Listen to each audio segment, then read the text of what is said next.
Assalamualaikum warahmatullahi wabarakatuh. Di kesempatan kali ini saya akan membawakan sebuah kisah yang berjudul Weton, ditulis oleh akun Facebook bernama Wamia. Bagaimana dan seperti apa ceritanya? Tak usah berlama-lama, berikut ceritanya.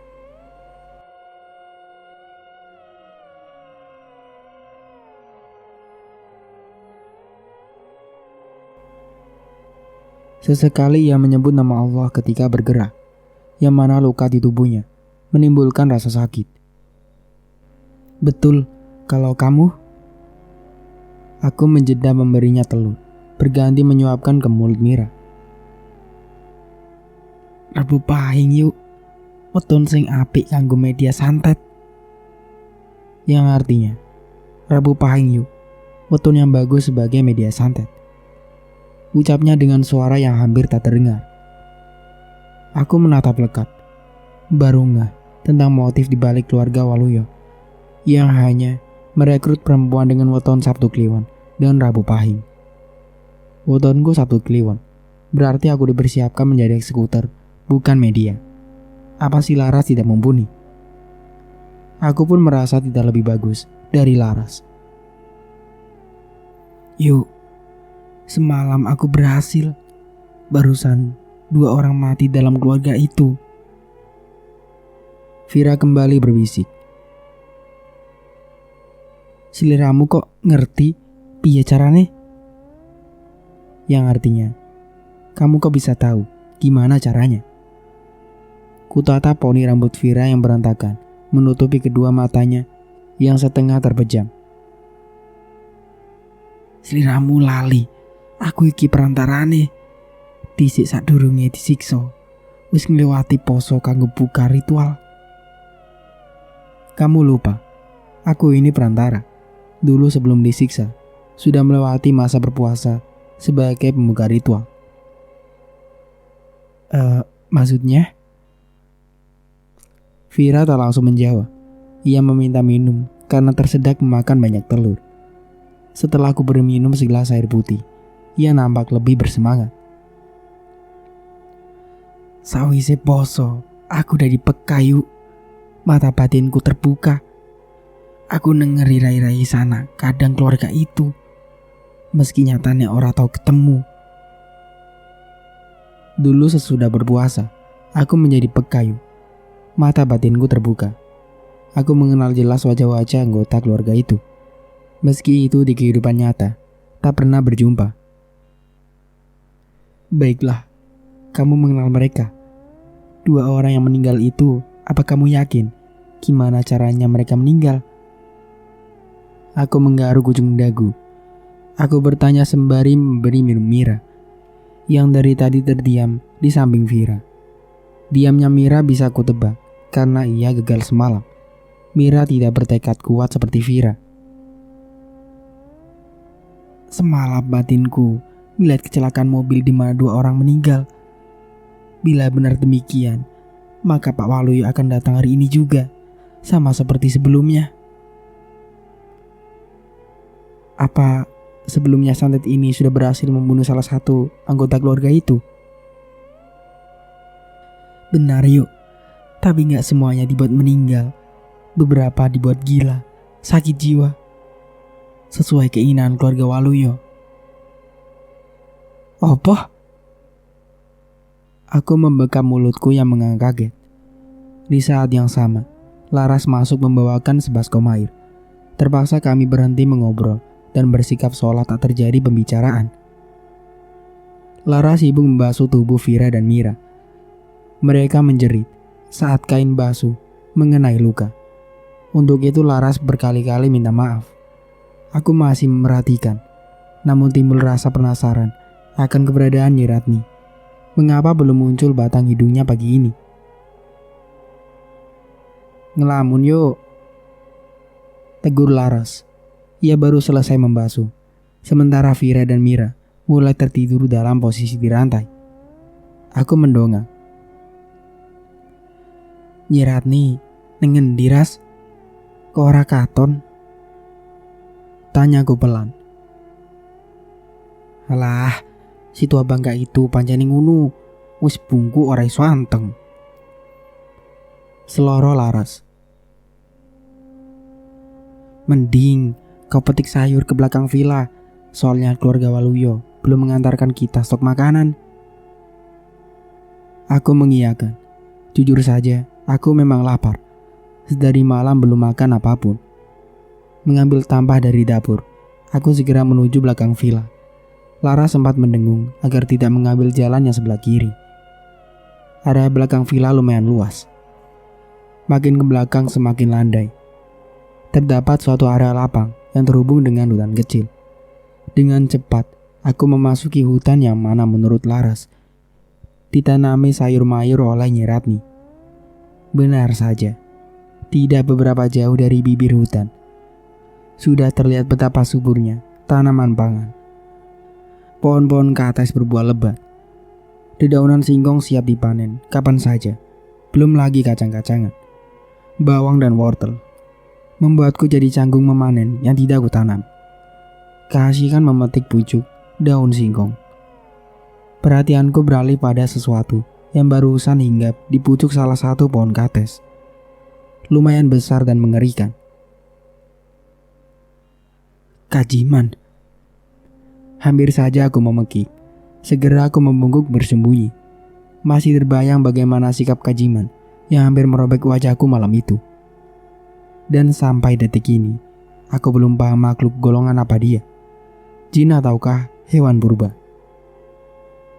Tak beberapa lama kemudian, Kajiman berpindah tempat.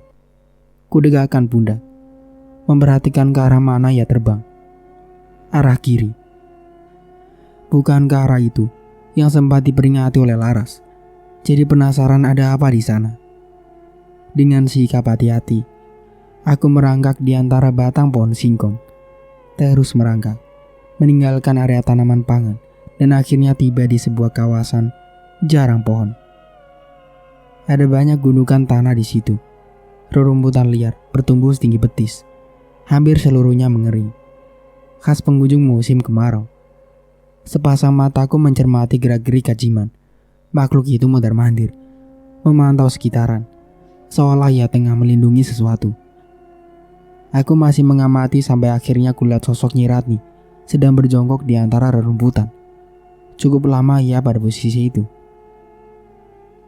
Menit berselang, ia bangkit berdiri diikuti membersihkan kedua tangannya yang dipenuhi tanah. Tentu aku penasaran apa yang barusan ditanaminya di situ. Asik mengamati, seekor landak tiba-tiba menyusruk ke ujung kakiku. Refleks aku memekik kaget. Landak itu pun kabur.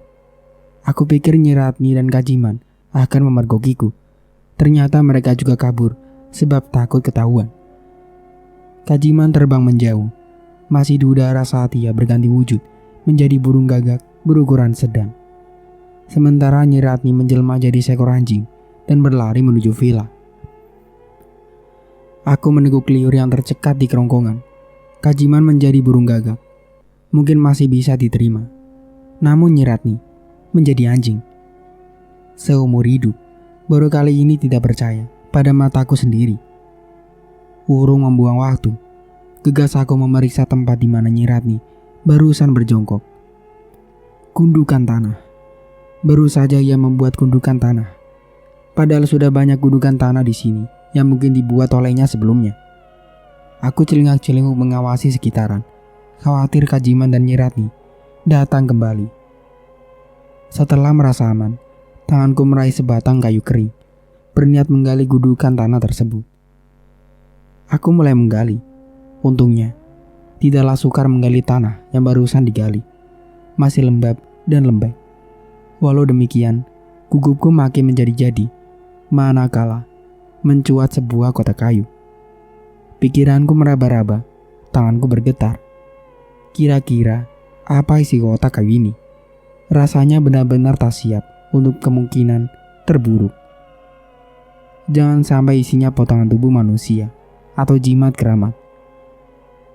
Langit berubah mendung dan angin dingin berembus kencang manakala aku membukanya dengan jantung bertalu-talu.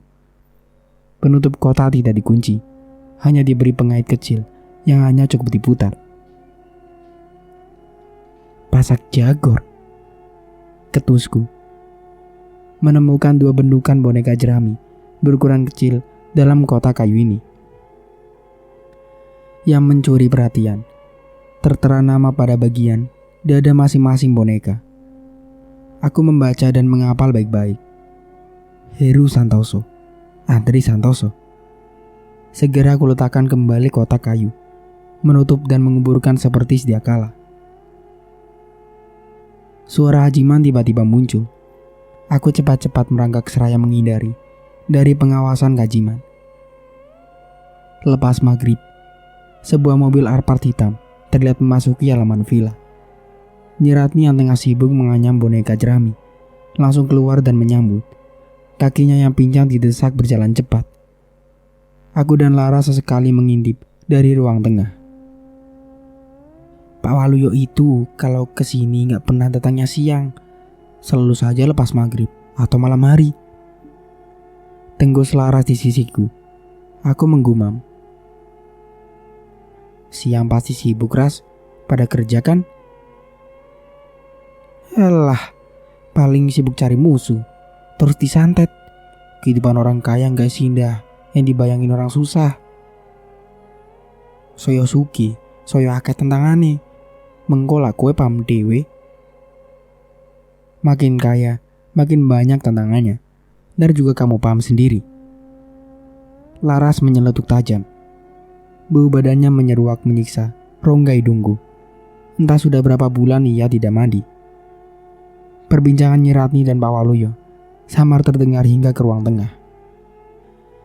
Aku pura-pura menyapu, sementara Laras terbaring di sofa tua yang sudah sangat usang. Mereka membahas perihal tewasnya dua target yang disantet, tewas dalam kecelakaan maut.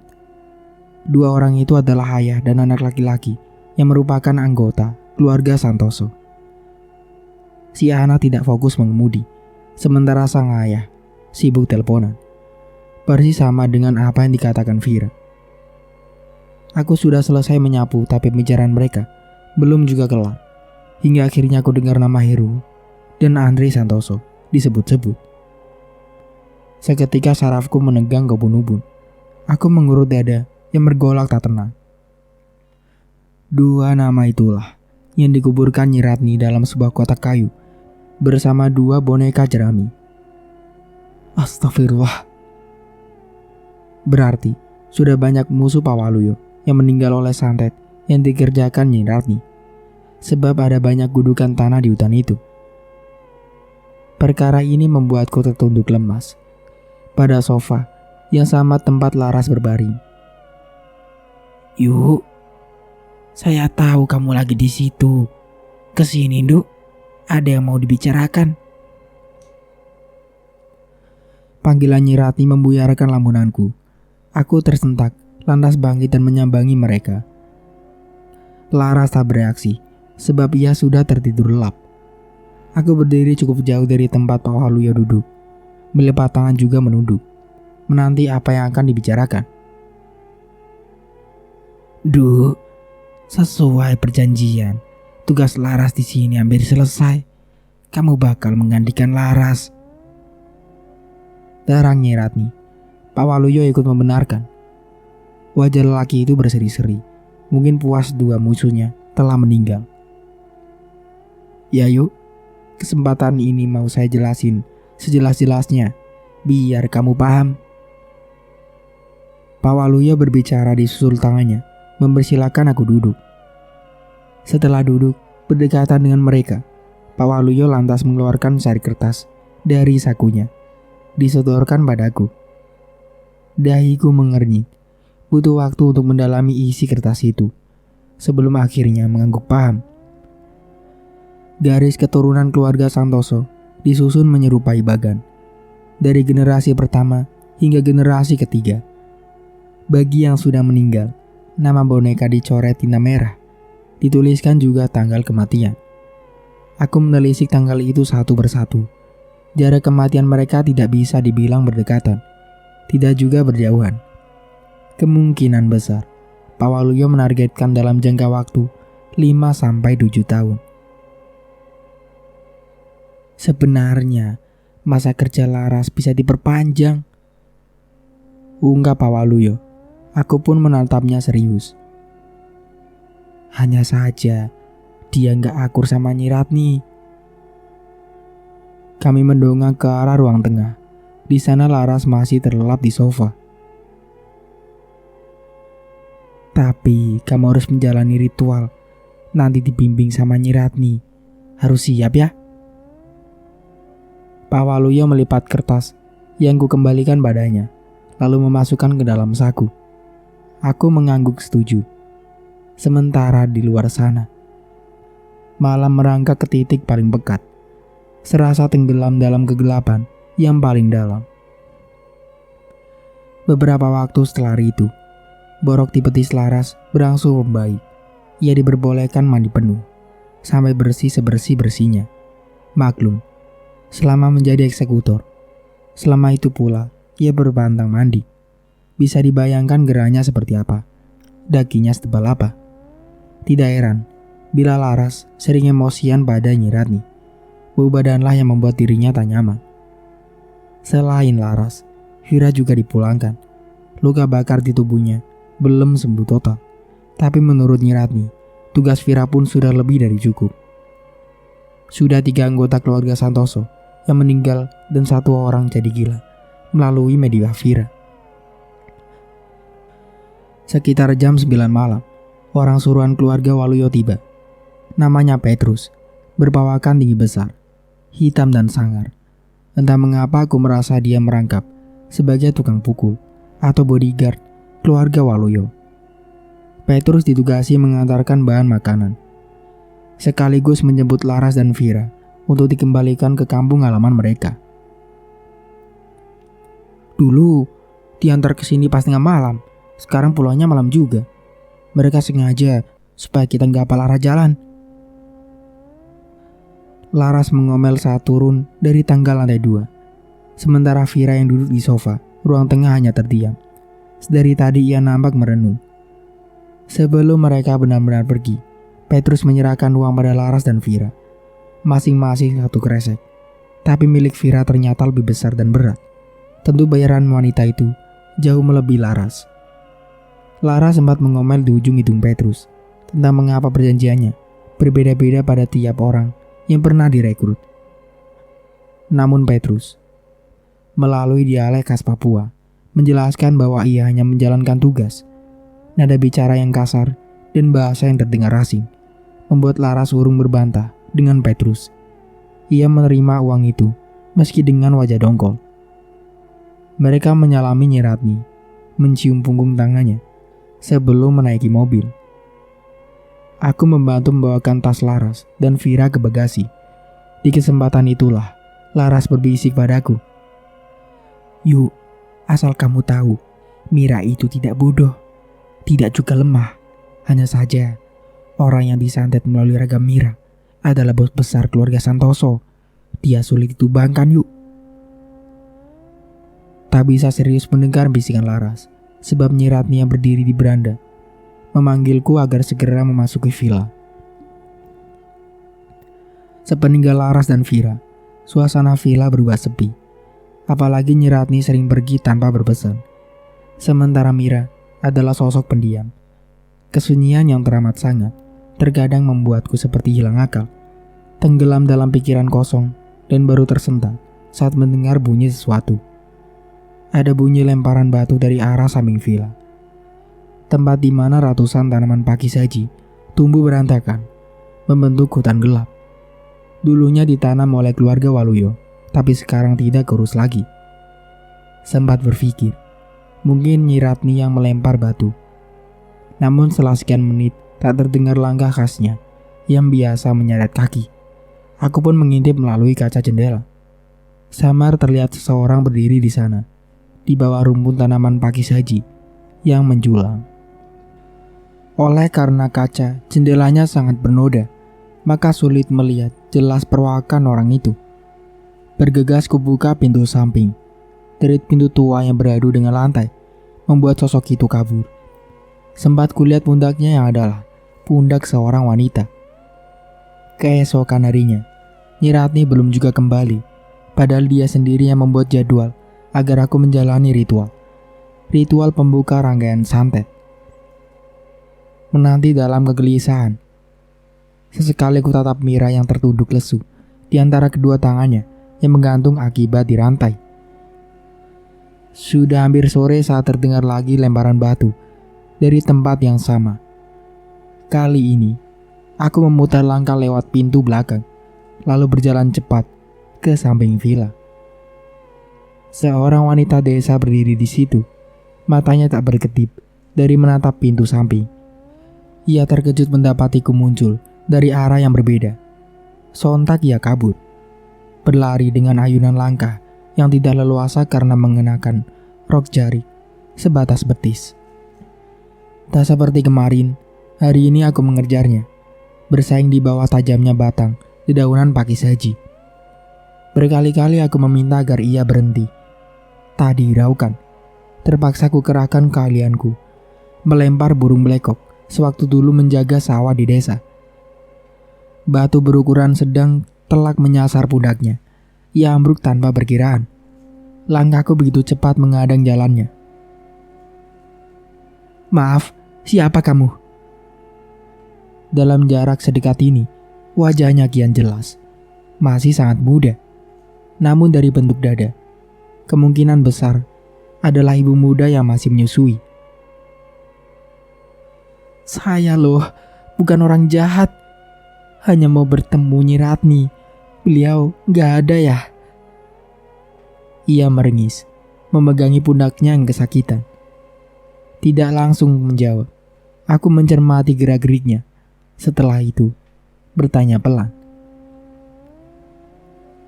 "Kamu warga sini, perlu apa sama Nyi Ratni?" Ia bangkit berdiri, tangannya sibuk membersihkan tanah yang mengotori jari. Sesudah itu, ia mengulurkan tangan kanan. "Melur," ucapnya memperkenalkan diri. Kutangguhkan tangan ke depan dada, tidak menyambut uluran itu. "Maaf, saya tadi melempar." "Oh, gak apa-apa. Raja buatan Nyi Ratni memang ampuh. Itu sebabnya saya kemari." Ungkapnya serba salah. Raja. Pikiranku mengawang-awang.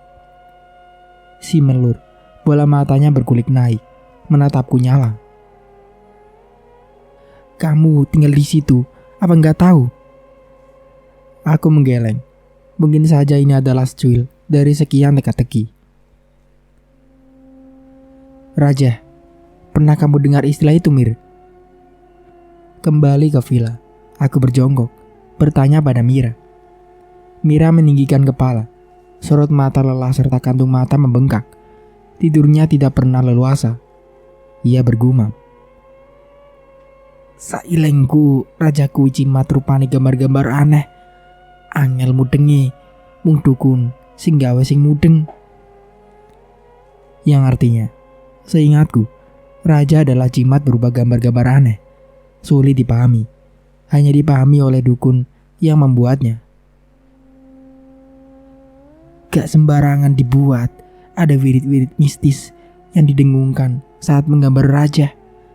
Dari situlah dukun mendapat ilham dalam membentuk gambar. Mira ternyata mengerti banyak hal. Ia menjelaskan dengan baik, sementara aku mulai menebak. Dukun macam apa si tua bangga itu? Suara guntur menggelegar. Di luar sana, hujan lebat menghujam tanpa kasihan. Kemarau kering telah berakhir, berganti musim hujan yang mencekam malam. Kusibak tirai kamar, sekilas melihat pemandangan di bawah sana. Sesekali cahaya petir menerangi halaman, lalu kembali gelap gulita. Dari jendela lantai 2, kulihat petir menumbangkan salah satu pohon di halaman. Sontak seluruh listrik padam. Rupanya pohon itu tumbang, tersangkut ke kabel yang menghubungkan tiang listrik dan gardu villa. Aku menutup tirai jendela. Dalam jeda itulah, sepasang mataku menangkap penampakan dua orang pria. Keduanya bertubuh kekar, tengah mendekati pintu villa. Dalam suasana gelap gulita, tanganku mulai meraba-raba dinding, Yang ada di pikiranku, bagaimana melapor pada Nyi Ratni mengenai siapa dua pria yang nekat bertamu di hujan lebat seperti ini. Aku terus meraba dinding, bergeser sedikit demi sedikit, hingga akhirnya tiba di pintu kamar Nyi Ratni. "Nyi, buka pintunya, Nyi. Ada orang di bawah sana, Nyi." Aku memanggil seraya menggedor-gedor pintu kamarnya, berharap dia ada di dalam dan mendengarku. Dalam suasana seperti ini, menunggu di depan kamar seorang dukun santet bukanlah perkara hal mudah. Tengkuku merinding manakala aku dengar langkah-langkah berat menaiki anak tangga menuju kemari. "Nyi, Nyi, buka pintunya, Nyi. Ada orang datang." Tanganku memukul-mukul pintu, sementara hujan belum juga reda, membuatku semakin gelisah. Berusaha menenangkan diri, aku mendorong pintu. Sayangnya terkunci dari dalam. Sampai akhirnya sayup-sayup ku dengar Nyi Ratni bersenandung di dalam sana. Suaranya lembut, tapi terkesan menakutkan. Apa yang keluar dari mulutnya adalah senandung bahasa Jawa yang aneh. Ada beberapa kata aku paham, selebihnya membingungkan. Aku teringat akan Mira. Ia pernah menjelaskan perihal raja, yang mana saat menggambar raja, seorang dukun akan bersenandung, penuh penghayatan. Dari situlah dukun mampu menggambar jimat yang sakti. Menimbang akan penjelasan itu, aku pun mengangguk paham. Dua pria tadi mungkin saja datang bertamu guna meminta raja dari Situa Bangga ini. Berpikir tentang dua pria asing itu membuatku sontak menoleh ke belakang. Pada saat itulah mereka sudah berdiri di balik punggungku. Meski gelap gulita menguasai, bayangan tubuh mereka begitu nyata, tinggi juga kekar. Belum sempat memekik, kala keduanya membekap mulutku, memasangkan pula kain penutup ke mataku. Apa yang selanjutnya terjadi ialah mereka menyeretku menuruni tangga. "Nyi Ratni, Nyi." Hatiku merintih, walau tahu itu sia-sia. Diseret sedemikian rupa, bukan berarti pasrah. Kedua kakiku meronta, menggapai-gapai lantai, berharap bisa mencegah aksi kedua pria itu. Mereka terus menyeretku sampai kusadari telah berada di luar villa. Telapak kakiku merasakan tanah berlumpur dan tubuhku mulai basah oleh guyuran hujan. Tidak berlangsung lama, aku dinaikkan ke atas mobil. Klakson dibunyikan berkali-kali, dan salah satu pria menukas emosi. Ia tak sabar menunggu seseorang masuk ke mobil. Aku masih meronta seperti orang gila. Apa yang kualami memang membunuh kewarasan. Mereka mengardik agar aku tenang. Lalu terdengar pintu mobil dibanting keras. Saat itulah aroma kemenyan dari seseorang yang kukenal menyeruak di sampingku. Sosok itu berteriak, bersaing dengan kerasnya derai hujan. "Yo wis mlaku, ngapurone aku lendek."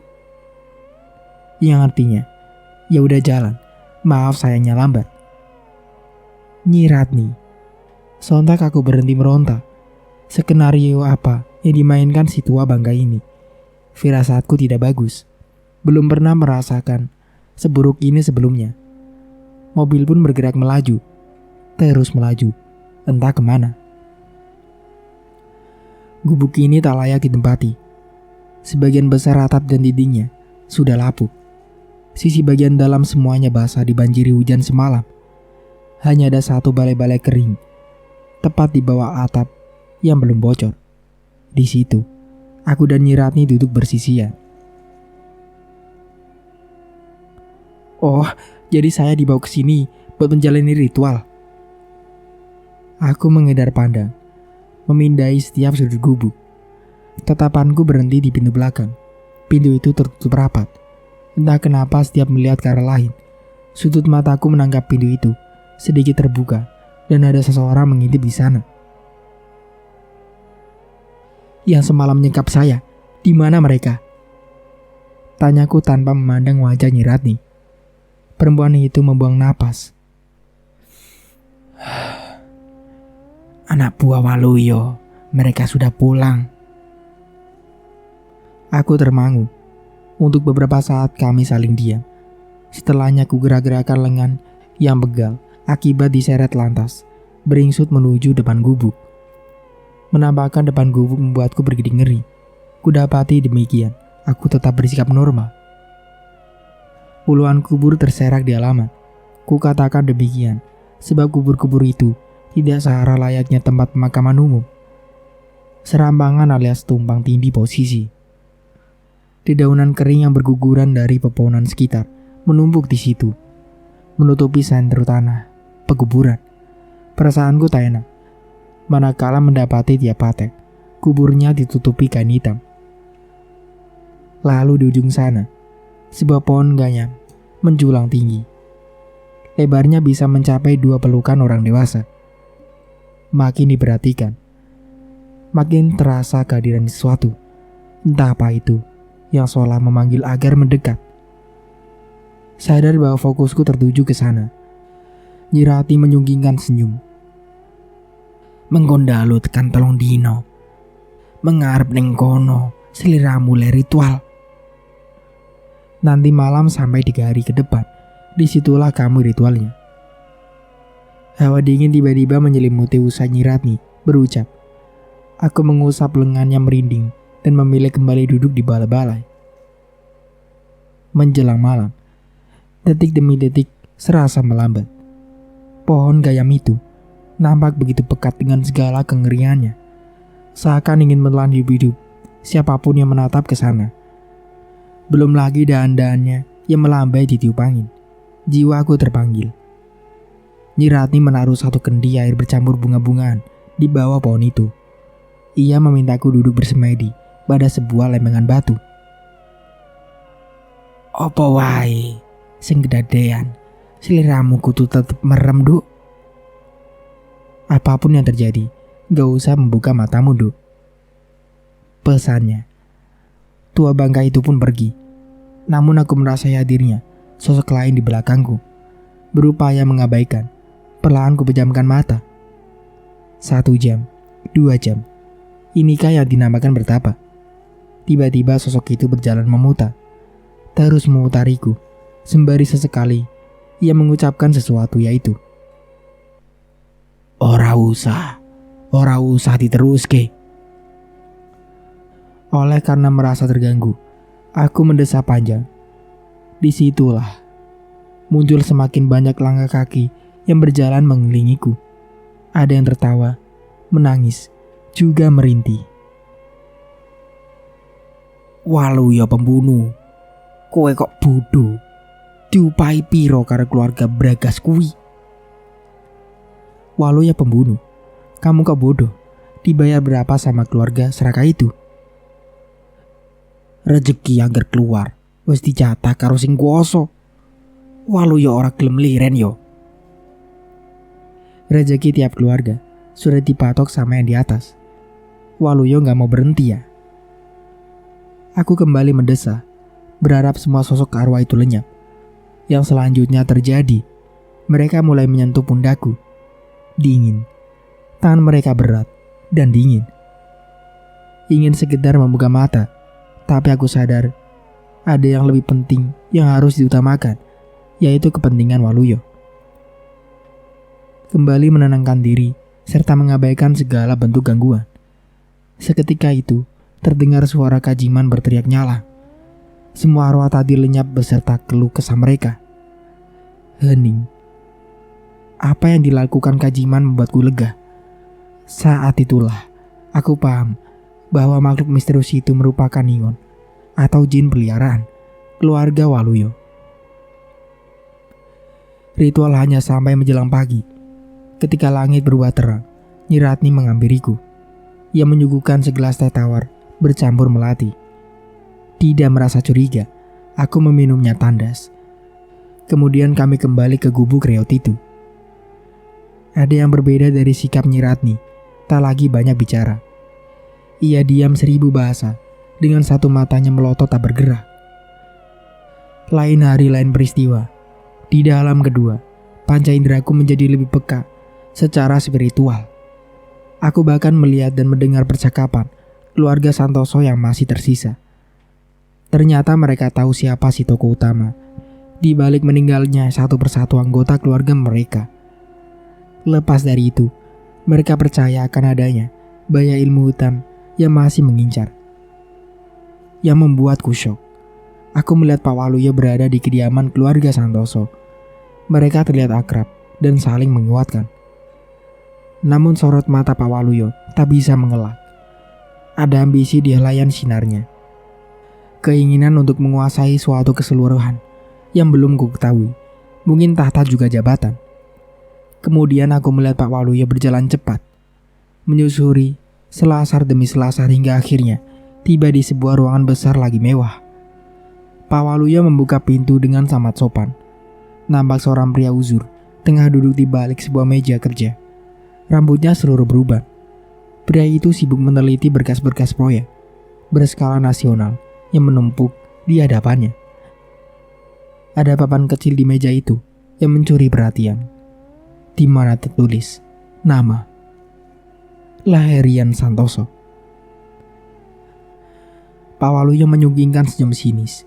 Ia berbalik dan menatapku. Wis mudeng kan yuk? Wong iki sing kudune muk pateni. Sudah paham kan yuk? Orang inilah yang harus kamu habisi. Aku meneguk liur. Namun sesaat kemudian, aku mendengking keras karena Pak Waluyo melempar sebilah pisau ke arah pria uzur tersebut. Ritualku mungkin saja gagal.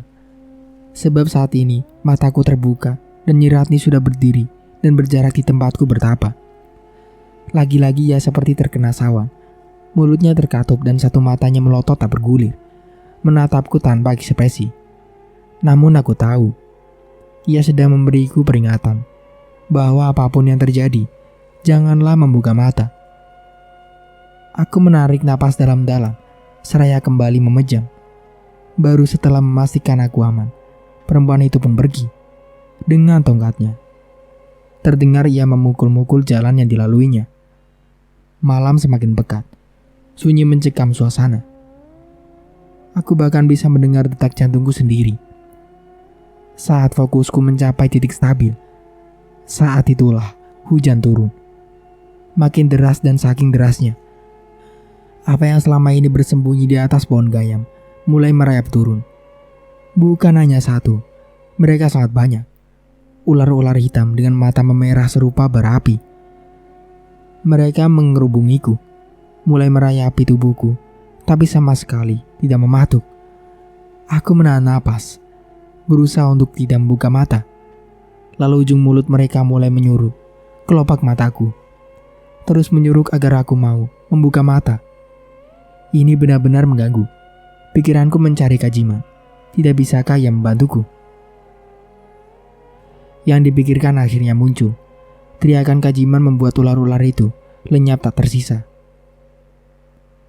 Spiritualku yang semakin peka ini mengamati gerak-gerik Kajiman, sekalipun dengan mata tertutup. Ia hinggap di salah satu kubur dan berubah menjadi seorang pria, gagah dan tampan. Selanjutnya ia berjalan menyambangiku. Ingin sekali membuka mata demi melihat jelas paras rupawan itu. Tapi apalah daya, ambisi keluarga Waluyo adalah tujuan utama. Ya yuk, siliramu penasaran marang aku. Aku ora pelit cerita. Yang artinya, ya yuk, kamu penasaran padaku. Aku tidak pelit untuk berbagi kisah. Ungkapnya lembut. Aku tertegun. Ada rasa sendu yang perlahan menari. Ini adalah kisah pilu tentang seorang pria yang jiwanya terjebak di masa lalu. Awalnya aku bingung bagaimana harus bicara dengan Kajiman. Sementara aku dilarang membuka mata juga suara.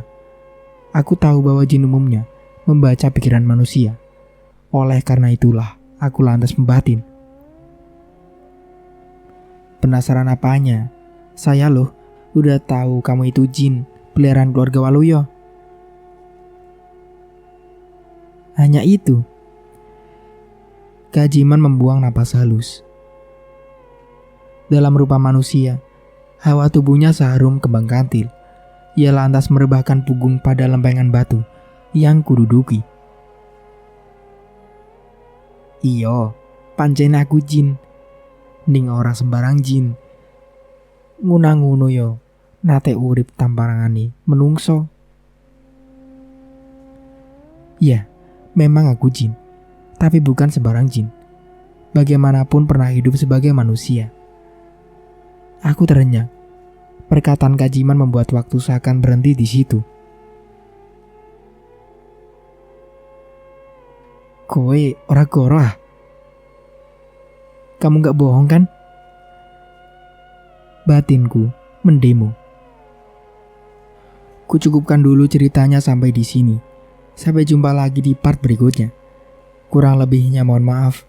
Wassalamualaikum warahmatullahi wabarakatuh.